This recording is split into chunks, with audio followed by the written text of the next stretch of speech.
টি-20 বিশ্বকাপে জিম্বাবুয়ের কাছে অস্ট্রেলিয়ার হার নতুন কিছু নয়। 2007 বিশ্বকাপে রিকি পন্টিংয়ের দল কেপ টাউনে হেরেও শেষ পর্যন্ত সেমিফাইনাল খেলেছিল, কিন্তু এবারের দৃশ্যপট একেবারেই আলাদা। কলম্বোতে 23 রানের হার অস্ট্রেলিয়াকে ঠেলে দিয়েছে বি গ্রুপের 3 নম্বরে।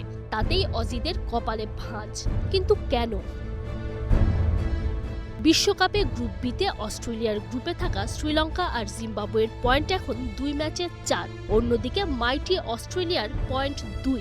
যদিও সামনে আছে শ্রীলঙ্কা আর ওমান ম্যাচ, তবে এই মুহূর্তের সমীকরণে ম্যাচ জিতলে পয়েন্ট হবে 6। তবুও সুপার 8 অনিশ্চিত।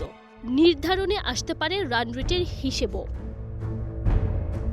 অতীতেও খাদের কিনারা থেকে ঘুরে দাঁড়িয়েছে অজিরা, তবে এবারে টুর্নামেন্টে সমীকরণের চেয়েও বড় দুশ্চিন্তা ইনজুরি। বিশ্বকাপের আগেই ছিটকে গেছেন প্রধান দুই পেসার প্যাট কামিন্স আর জশ হ্যাজেলউড। জিম্বাবুয়ের বিপক্ষে ম্যাচের আগে চোট পেয়ে খেলেননি অধিনায়ক মিচেল মার্শো, নেতৃত্ব দিয়েছেন ট্রাভিস হেড। ম্যাচের মধ্যেই আবার আঙুলে চোট পেয়েছেন অলরাউন্ডার মার্কাস স্টয়নিস। ব্যথা পেয়ে শেষের দিকে ব্যাটিংয়ে নামলেও শ্রীলঙ্কার বিপক্ষে খেলতে পারবেন কি না তা এখনও অনিশ্চিত। সব মিলিয়ে বিশাল এক বিপাকে মিচেল মার্শের দল।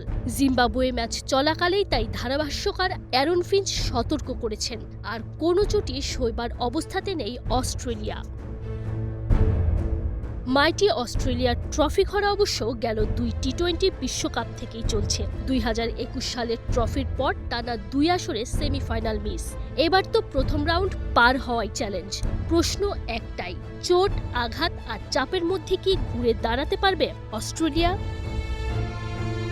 Tanzim Osif, Star news.